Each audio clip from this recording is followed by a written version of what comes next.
Welcome to KenzuGaming. Israel has been released just now, so let's go and fight for Tzvah Haganah Israel. So let us have a look at the units Israel has to offer, and in this case I will show you a deck which should suit you pretty well for longer games, for total destruction games, and games which last, let's say, 45 to 90 minutes. So let's get it on. Let's start with the logistics. I've taken an FOB. And I have also a CV which is well armed and not too expensive. You could obviously take any option you want. We have also multiple choice of mobile logistics. We have these two vehicles. This one offers more supply and also better armor. And we have also a helicopter, although I recommend you not to take one unless you really need flying logistics, because this one has in total per card much less supply than this one. That's why I've taken two of the Oshkosh units. Let's go on to infantry. In the infantry section I have some anti-air units, the Bazak, and also an ATGM Dorban LR. The Bazak is obviously... Whoa, what is this? This is wrong. Okay, I want the Barkan. Yeah. I take the Barkan and I take even the Zelda unit. We have actually two transports here. We have the Zelda. Let's compare it to this Bardelas. Yeah, the Bardelas option is cheaper but has less armor. You might want to take the cheaper version, but I'm sticking with Zelda because I like front armor more. It's a good unit which I can use later as a cannon fodder to go, well, it can be a meat shield which goes in which advances in front of my tanks. Now let's have a look at the Dorban LR. It has a spike ATGM, very good because it has a good range, 2600 meters, also very good accuracy, and the AP power is, well, okay, I would say. Then, next unit which we can have a look at are the elite troops. Where are they? We have the Shayetet. They are very powerful. They are using AKs and also a very powerful RPG. With 875 meters range, very good accuracy of 70% and also a good AP power. Now the transport options are very interesting. You can take the truck, you can take the Hammer. What is that? A Hammer, okay. A Humvee. And you have also a helicopter, and this is a very interesting option. It is the Nimrod. It is armed with 4 missiles which have 28 AP power, 70% accuracy. This is a very good rocket. Also, it has a range of 2900 meters. Therefore, it will outrange a lot of packed anti-air units. The reason why I have not taken this unit is because I have actually taken the Nimrod with a recon unit, which we will get back to in a minute. Now let's go back to the infantry. You can choose 9 veteran units or 7 elite. Since I take 2 cards of them, I take elite option. This is my fast elite infantry. And on top of that, I also have, for longer games where I am pushing through a well fortified position, the Rovite 90 with Merkava tank. This is line infantry, not so special with the armament. However, the transport options are really cool. Just have a look at this. So this is Zelda, nothing special about this one, right? Except that it has a lot of machine guns. Then we have the Nakmachon, which has 8 front armor. This is a very good option. And I was actually considering it, especially taking into account that it costs only 10 points. And then there is also this one, Akhzarit, also very good one. It has even more armor and costs only 5 points more. I was really thinking if I should take this one or I take the Merkava tank.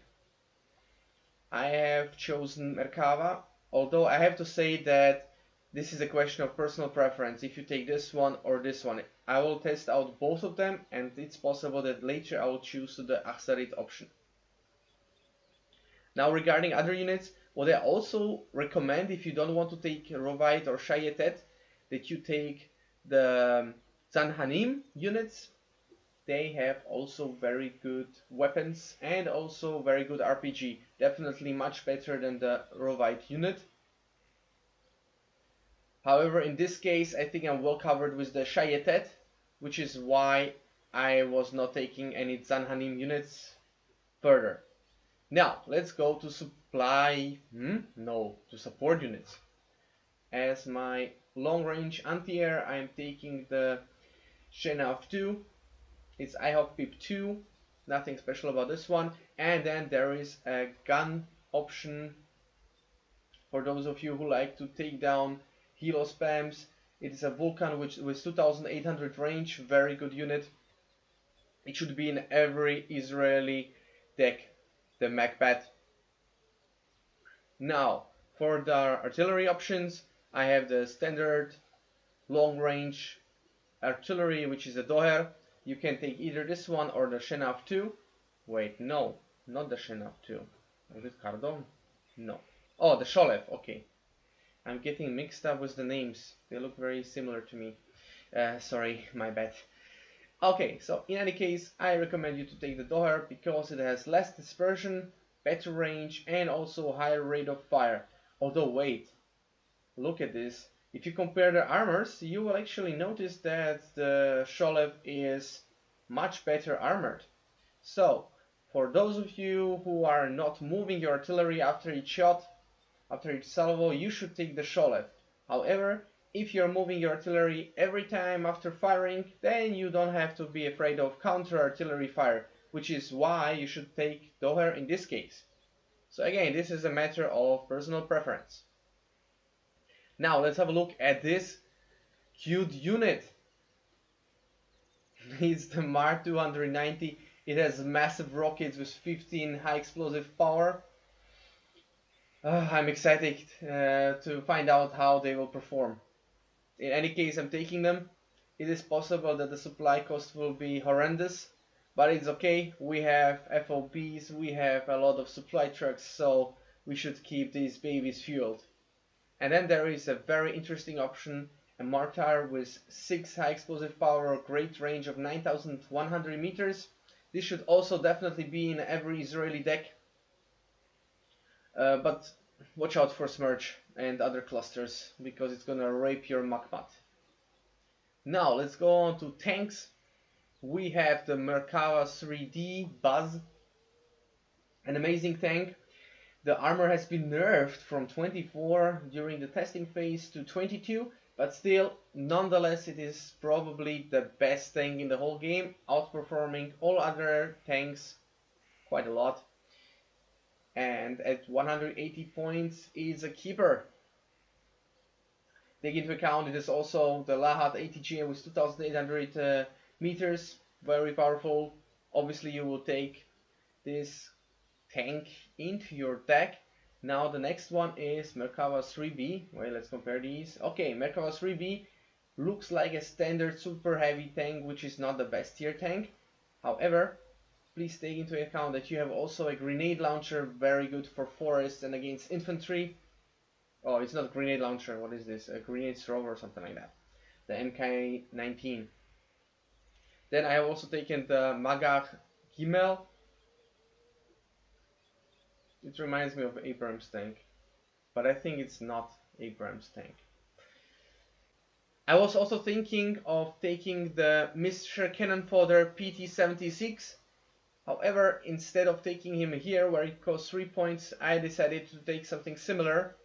In the vehicle section, for 15 points, the Sherman tank. Yeah, this is the Mr. Cannon Fodder's brother, Mr. Meat Shield. Okay, so let's go back to the tank section. Tank section is filled here. Let's go to the Recon tab. Here we have Bedouins as a Recon infantry, which I recommend not taking, considering that you have a lot of other options. For example, these amazing cool guys, Maglan with 10 units, very good infantry fighting capabilities, and also a Spike ATGM, 2400 meters, very good accuracy of 65% and 21 AP power. Take them. They'll be firing their rockets and they'll be hidden since they have recon. I have taken them in two possibilities. It was 2 units, I mean 2 transports.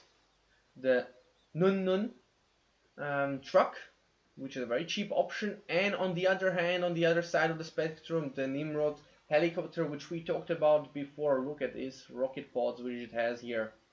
Okay, so we have that. Now we also need a vehicle, a transport vehicle. We could take this, for example, but I personally prefer this one. It has better armor. You have less units, but it's okay. It's okay. Oh wait, you don't have less units. It's 13 here and it's 13 here. Yeah, never take the HVMS. So this blazer unit is definitely going to blaze through the enemy lines, supported by your heavy tanks. Wait, is this a T-55? This is a T-55 tank. This looks like a good spoils of war. Okay, so this is actually our recon tab. Also we have a recon helicopter. You can obviously shuffle these units around in your recon section as you like. There will be probably a lot of different kind of preferences here, and maybe you will not have 4 recon units, maybe only 3. So I would recommend also removing one of these if that's too much recon for you. Now let's go back to vehicle section. As we mentioned before, we have the Sherman tank here as Mr. Cannon fodder, and then we have some interesting options in the ATGM section. This is nothing special, this is nothing special, but look at this one. A Mapas with 2800 meter range at 50 points. That's really good. However, 22 AP power is not that good if you consider that you have some other units as the Hafiz and the Pere. They both have 2900 meters range, 27 AP power. Looks really overpowered to me, but maybe they are not as overpowered as you might think if you look at their armor value.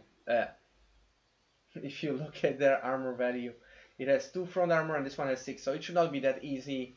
So it should not be that hard to kill. I personally took both of them and I will check out how they perform. Probably at the end of the day I will just keep one of them. It's a question if the armor is really worth the 30 points which you pay. And regarding the amount of missiles, well, I don't think you're gonna fire 24 missiles no matter what you do. But let's see how it plays out. Now let's go to the Halo section. We have the Petan, which is pretty much an Apache with 16 Hellfires. Really cheap. Doesn't the real Apache have only 8? Not sure. Okay, but it doesn't matter. We also have a helicopter with 2800 meter range, which is very unusual for Blue 4. If we consider that, if we ignore Hellfires, because Hellfires are obviously 2800 meters. And then we also have Cobras, also with a Stinger. So I took the Stinger option with me as well. And let's go to the air section. The air section is really exciting. We have also some seed planes. I've taken the Kurnas 2000 because better seed is always the better option. At least it seems to me. Then we have also air superiority fighters. Now look at these. I have the Meshupar and I have the Barak 2. What I want to say now is that the plane tab is probably going to be the most different for all the players because there are so many amazing options that it's really hard to choose which planes you want to take and how many of them. So you can pretty much ignore what I have here. In any case, what I want to say is that it has, in the case of the air superiority fighters, the Meshupar and Barak 2 have the Derby, which is 70% accurate missile, has slightly less range than the Yak 141 long range missile. I think this one in the packed case they have 700, wait, how much? 7,700 meters with 60% accuracy, and compared to them you have with your Israeli unit 7,000 meters with 70%. So this is definitely the better option. Now you should choose which one of these planes you would take. You might think that Meshupar is probably better since it costs more, 165, and has more missiles. However, on the other hand, you get only 2 of these. On the other hand, if you take Barak 2, you get 3 of these planes in one card. So maybe from the long term point of view, if you can afford to buy these 3 planes, it's probably better than buying 2 Meshupar planes. So that's why I will stick with Barak 2 for now. Then